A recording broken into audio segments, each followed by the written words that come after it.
Hey guys, welcome back to Dylan's Hill Hobbies. And in today's video, we are going to be talking about Attack of the Clones. If you guys don't know this, I am a humongous Star Wars fan.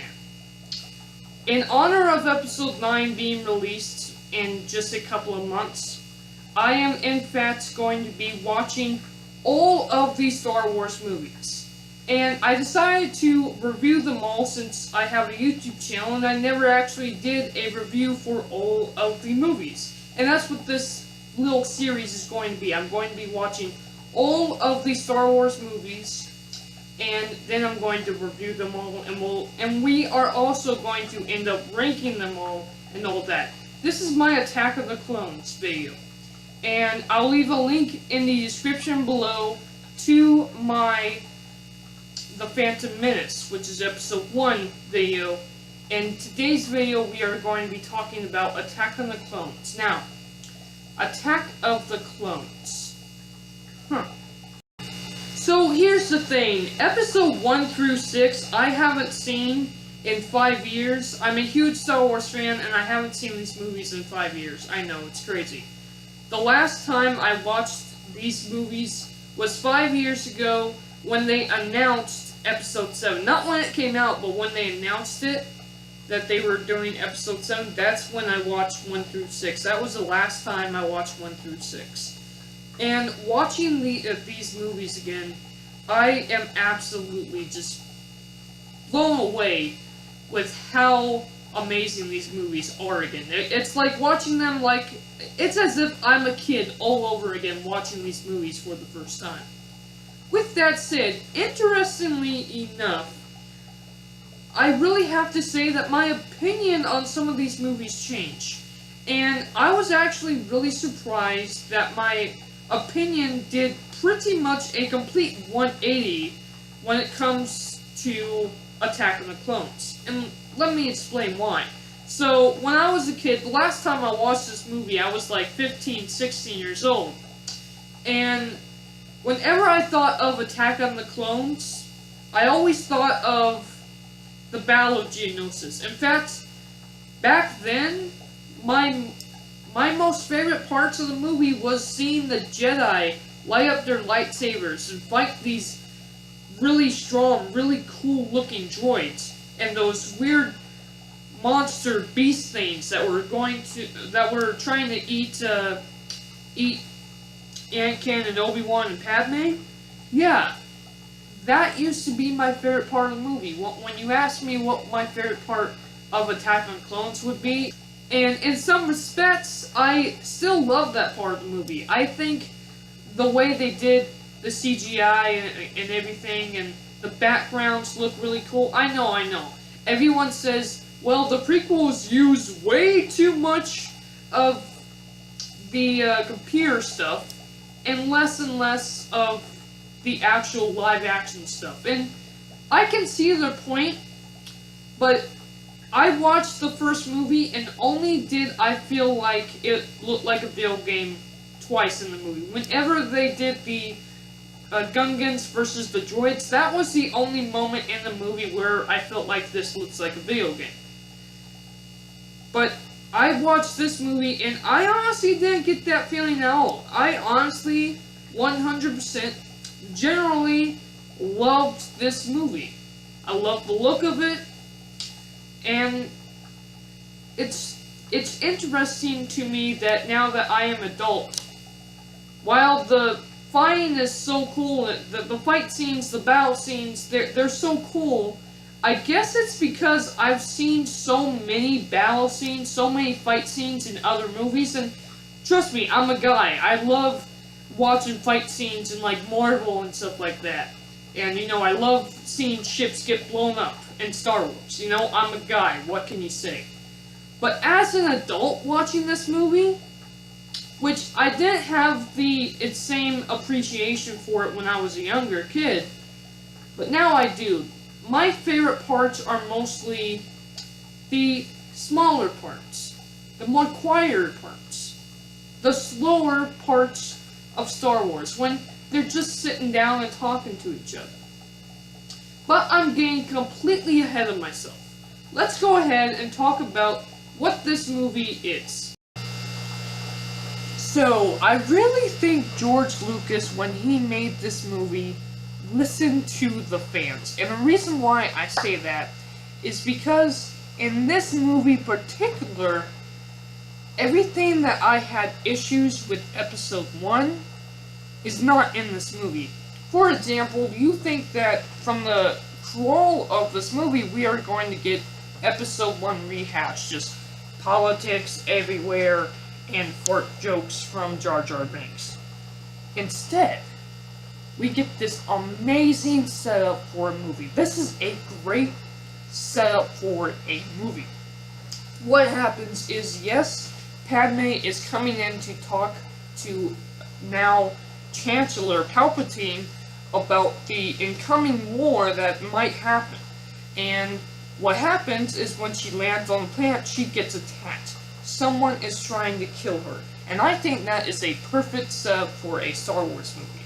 It becomes this huge question of who's trying to kill Padme?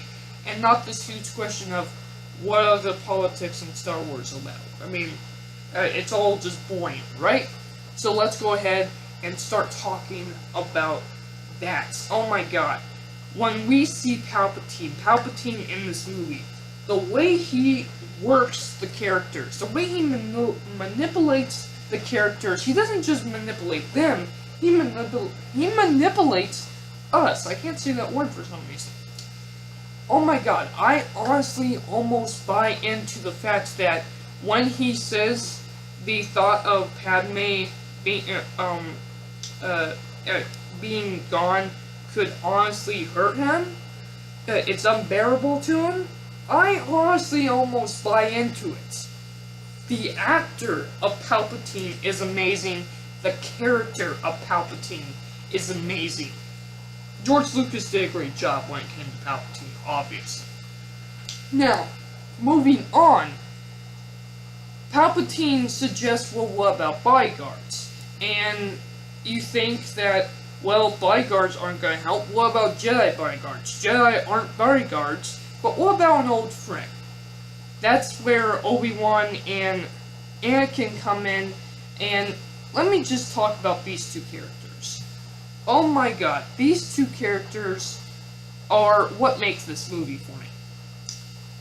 I absolutely love every minute on screen. And you know, like I said earlier, it's kind of weird that I would just skip through all of this and go straight to the end of the movie with the big battle scenes and lightsabers going off. But now, I honestly love this just small scene with them inside the elevator, going up to see Padme. And I love Padme's reaction to seeing Anakin. And you know, they comment on how she met Anakin for the first time. We don't need episode 1 at all in this scenario, because you can skip episode 1 and everything that is addressed in episode 1 is addressed here in episode 2, so it's perfect. We also, later on, between Obi-Wan and Anakin, we address Anakin's connection to his mother, we address the fact that he hasn't been sleeping well, and all that. And the constant banter between the two, especially when things get going with that weird droid that gave the bugs to Padme. Oh my god, the weird banter when Anakin is just going to get Obi-Wan in his little speeder thing. The banter between the two characters is what makes this movie for me. It's a great movie. Eventually, though, we have a lead to who is trying to kill Padme, so we split up. Anakin goes with Padme to Naboo, and Obi-Wan is sent to find who is trying to kill Padme, and that, of course, leads him onto this planet of Naboo. I know I'm skipping a bunch, but hey, I only have so many minutes to do this video. So, he goes to a complete new planet, and it's called Camino, and it's really a cool planet. I love this place. I love the inhabitants of it, these weird white aliens, the way they move. It's just really interesting, and it's a water world. We've never seen that in Star Wars up to this point, and it's just such a cool planet. The Caminos are indeed cloners, though, and that leads us down this really awesome rabbit hole where Obi-Wan is just there trying to find this bounty hunter after Padme, and I just love how the story is set up. That's what he's doing, and we go down this rabbit hole about apparently the Jedi have made an army, and of course, this army is made for the war, but this army was commissioned 10 years ago, and the guy who commissioned it might have died more than 10 years ago, so what is going on? Of course, we know, and that's something really cool about this movie, is while the main characters of the movie never learn, we learn enough to basically make our own assumption that, yeah, Palpatine is behind this entire clone army. Which, of course, he is. But anyway, apparently Sifo-Dyas, 10 years ago, gave Caminos a call and ordered up 10,000 clones of this bounty hunter, which they did.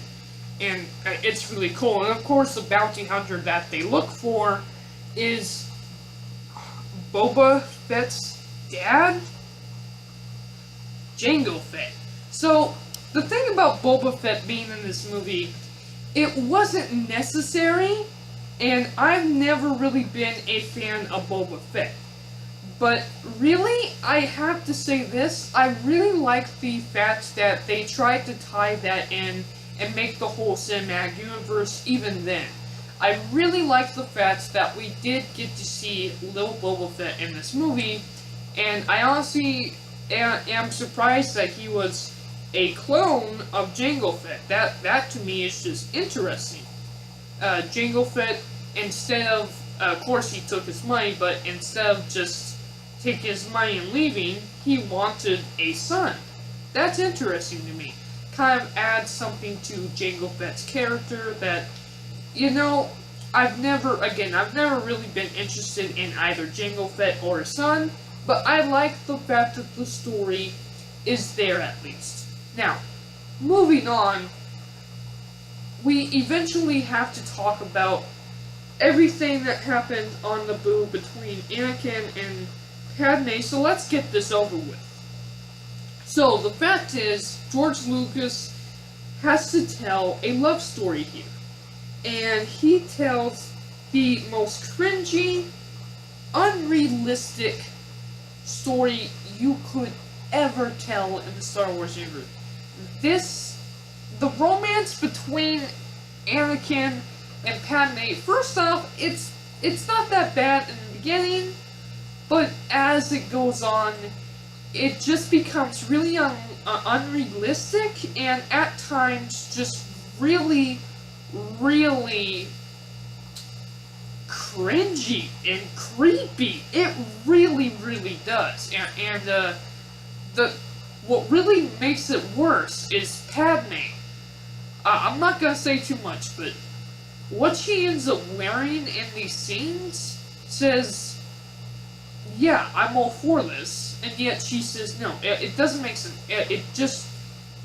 It's not really a good move. I've already talked about it, everybody has already talked about this part of the movie. The acting in this movie is so terrible at this part. Look, the first third of the movie, I love the acting, but this right here is just terrible. Let's move on from it. Then let's go ahead and talk about the real stuff we want to talk about. Eventually, Anakin has more nightmares about his mom, and he wants to go see his mom. So, him and Padme go to Naboo, where we get to meet C-3PO again. That was awesome. They go to Naboo, and the saddest part of the story comes into fruition here. So, apparently, the guy, I can't remember the guy's name, I think his name is like Waldo or something. Apparently, he sold Shmi Skywalker, and not only did he sell Shmi Skywalker, but the guy freed Shmi Skywalker and married her. So now Anakin has a stepdad and not stepbrother, but a half brother with his wife and everything. And I wish we focused more on that. I wish we got more of the connection between Anakin and his half brother. We just kind of throw that in there so we have a connection to Episode 4. They make a cameo. That is about it. I really wish we focused more on that, but we don't. Eventually, we find out that from her husband that Anakin's mother has been captured by Sand People, and he's going to go save her. And unfortunately, he gets there, and this scene still gets to me today, guys. It really does. Shmi Skywalker dies in Anakin's arms. This is the true story of Darth Vader in the making. You don't need Episode 1, but Episode 2, you cannot deny that Episode 2 is needed in terms of Anakin's story progression into Darth Vader. Speaking of that, Anakin then starts chopping up the Sand People. And instead of seeing that, instead of watching his pain and anger, we get told by Yoda that he has so much pain and anger. Oh my god. They tell us that he's through so much pain and anger, they don't show us. Look, I love Yoda, but that was the absolute worst move over that we've ever seen. I wanted to see Anakin chop down those Sand People, and instead, we get Yoda saying pain, pain, Skywalker, then pain. I love Yoda, but that part really made me mad. George Lucas obviously did that because this is a movie for kids. He doesn't want to go too much into the gore and stuff like that. But you don't have to make it gory. You just have to make a lightsaber slash through a couple more Sand People for me. Come on, let me see that. Nope. And then later on, we get this really, really hilarious scene where Anakin is telling Padme that he killed the kids and the women and the men, and it's like, okay, your future husband is telling you he just slaughtered a bunch of people, and you're still gonna be just okay with it. You're just gonna comfort him. Completely unrealistic in terms of the romance in this movie. It's actually really, really funny that happens. That was a really bad choice, and I understand why people really don't like the romance between Anakin and Padme. I don't even like the romance between Anakin and Padme. I like it for the story. It's important to the story. But God, they could have made this stuff more cringeworthy. They really could have made this stuff more cringeworthy. They really could have. Now, let's go ahead and talk about the rest of the movie. So, you know, we have this big chase between Obi-Wan's little ship versus the bounty hunter Jango Fett and Boba Fett and everything, and it leads him to this planet of Geonosis. He calls up Anakin because he wants Anakin to forward this message over to the Jedi Council, and he found them on Geonosis and everything. He sees a big battle army and everything, and he gets eventually captured by the droid army. And I really liked this scene because I didn't say it earlier and I meant to. So there's this part early in the movie where the captain of Padme says, you know what, I would be more worried about her doing something than him. That's an amazing line, because right here it comes into fruition. So what happens is Obi-Wan's been captured. Anakin has been ordered to protect Padme. And Padme says she's going to go help Obi-Wan. So if Anakin's going to protect her, he's just going to have to come along. That is 100% the perfect loophole in Star Wars. I love that. Now, then the huge battle scene of Geonosis happens. We get Anakin kissing Padme. We get the lightsabers. We get the stormtroopers.